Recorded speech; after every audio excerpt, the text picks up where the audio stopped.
السلام علیکم دوستوں، میرا نام ہے محسن اراز اور آج ہم بات کریں گے کہ کیا جمہوری طریقے سے ووٹ ڈال کر اسلامی نظام لایا جا سکتا ہے یا نہیں۔ دوستوں، اسلام کو اس دنیا میں آئے 1450 سال ہونے کو ہیں۔ آپ میں سے بہت سے لوگوں کو اسلام کے عروج و زوال کی تاریخ معلوم بھی ہوگی۔ دوستوں، 1450 سال پہلے اسلام کو متعارف کروانے والے عظیم انسان، مسلمانوں کے امیر، اللہ کے پیارے نبی محمد صلی اللہ علیہ وسلم نے اپنی زندگی میں 27 غزوات لڑی اور بہت سارے لشکر خود روانہ کیے، جس میں آپ صلی اللہ علیہ وسلم خود شامل نہ ہو سکے۔ آپ صلی اللہ علیہ وسلم اور صحابہ کرام کا زمانہ اسلام کے شروع کا زمانہ، اور یہ جنگ تھی نظام کی تبدیلی کی۔ مسلمان اسلام کا نظام رائج کرنا چاہتے تھے اور کفار عیسائیت کا نظام رائج کرنا چاہتے تھے۔ تو حضرت امیر معاویہ رضی اللہ تعالی عنہ نے اسلامی نظام کو 64,65,000 مربع میل تک جنگوں کے ذریعے رائج کر دیا، اور انہی جنگوں کا سلسلہ خلافت عثمانیہ کے آخری زمانے تک چلتا رہا۔ اگر ہم ان ادوار کے بغور مطالعہ کریں تو ہمیں پتہ چلتا ہے کہ یہ جنگیں ذاتی مقصد کے لیے نہیں بلکہ اسلامی نظام اور کفار کے نظام کے درمیان ہوئی ہے۔ موجودہ دور میں بدقسمتی سے اسلام مغلوب ہو گیا ہے اور کفار غالب آ گیا ہے، مطلب اسلامی نظام کو ختم کر دیا گیا ہے اور ہر جگہ جمہوری نظام لایا جا چکا ہے جو کہ کافر کا نظام ہے، اور رسول اللہ صلی اللہ علیہ وسلم اور صحابہ کرام کی ناموس کو تار تار کیا جا رہا ہے، اور اس پہ آواز اٹھانے والوں کو ٹیررسٹ کہا جاتا ہے۔ دوستوں، انہی میں سر فہرست پاکستان کی ایک جماعت تحریک لبیک پاکستان بھی ہے، جس کے بانی علامہ خادم حسین رضوی صاحب مرحوم ہیں۔ خادم حسین رضوی صاحب ایک جہادی نظریے رکھنے والے عالم تھے۔ موصوف نے نبی صلی اللہ علیہ وسلم کی حرمت کے لیے بڑی دیر تحریک چلائی۔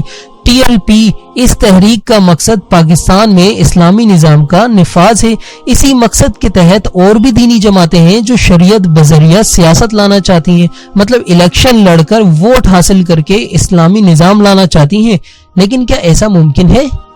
دوستوں، ہم سب جانتے ہیں کہ پاکستان کلمے کی بنیاد پر بنا تھا اور اس کا مقصد اسلامی نظام کا نفاذ تھا، لیکن رائل انڈین آرمی جو آج کل پاکستان آرمی کے نام سے ہے، انہوں نے آج تک پاکستان میں اسلامی نظام نافذ نہیں کرنے دیا۔ پاکستان کو چلانے والے اور پاکستان کی تقدیر کے فیصلے کرنے والے یہی پاکستان کی آرمی ہے، جو خود کو دنیا کی نمبر 1 آرمی کہتی ہے۔ تو کیا یہ لوگ شریعت کو پلک جھپکتے ہی نافذ نہیں کر سکتے؟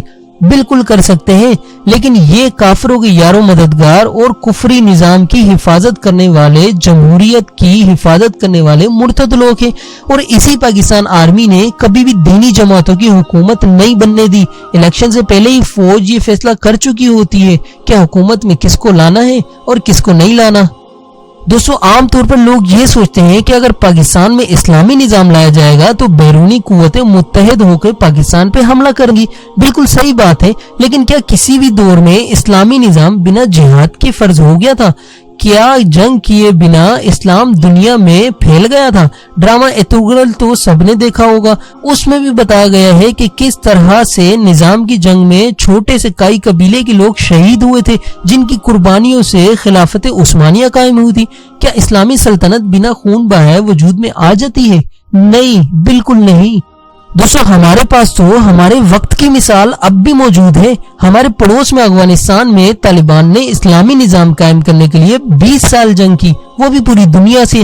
ہزاروں نہیں بلکہ لاکھوں مسلمانوں کا خون گرا اس سرزمین میں، تب جا کے مسلمانوں کا نظام آیا، تب جا کے دنیا کے کافروں کو عقل آئی کہ مسلمان اپنا نظام لانے کے لیے قربانیاں دے سکتا ہے آج بھی۔ تو اب بھی آپ کو لگتا ہے کہ صرف ووٹ حاصل کر کے آپ اسلامی نظام لے آؤ گے؟ دوستوں، پاکستان کے اندر بہت سی دینی جماعتیں ہیں جو اسلامی نظام کو سیاست کے ذریعے لانا چاہتی ہیں، لیکن پاکستان کو بنے 75 سال ہو گئے۔ اسلامی نظام کے خواہش مند لوگ قبروں میں چلے گئے اور کفری نظام یعنی جمہوری نظام مزید اپنی جڑیں مضبوط کر رہا ہے، اور اس کی سب سے بڑی وجہ یہ ہے کہ پاکستان کی فوج اس جمہوری نظام کی حفاظت کرتی ہے اور اس نظام کو ہٹانے نہیں دیتی۔ جو بھی شریعت کا نام لیتا ہے اس کے خلاف آپریشن شروع ہو جاتے ہیں۔ دوستو، پاکستانی فوج مجاہدین کی سرزمین وزیرستان میں تو آپریشن کرتی ہے، لیکن کبھی شیعہ اکثریت والے علاقے لداخ پہ تو آپریشن نہیں کیا۔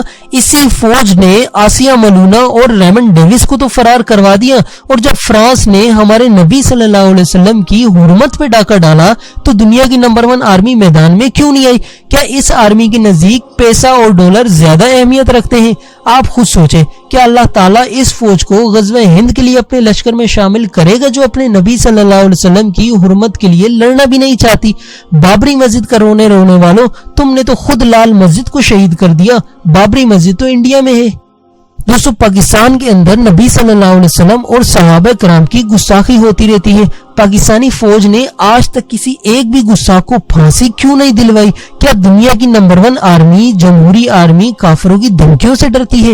کیا دنیا کی نمبر 1 آرمی کے لیے اسلام اور اسلامی شخصیات کی ناموس کی حفاظت کرنا مشکل ہے؟ دوستو، حقیقت یہ ہے کہ اس کفری نظام کا جو بھی حصہ بنے گا وہ بزدل اور آرام پرست ہو جائے گا، کیونکہ اس جمہوری نظام میں کافروں نے ایسی لذتیں رکھی ہیں جو اس راستے پہ آئے گا وہ لذتوں میں پگھل جائے گا۔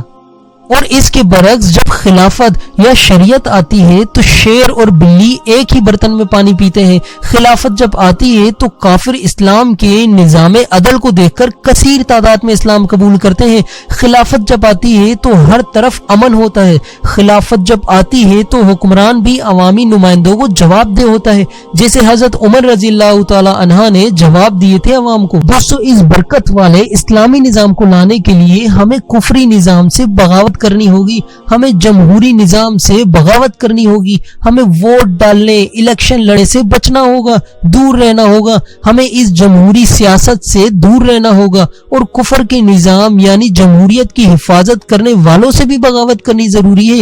میرے دوستو، اب وقت کچھ کرنے کا ہے۔ کب تک ہم گھر بیٹھے حکمرانوں کو گالیاں ہی دیتے رہیں گے؟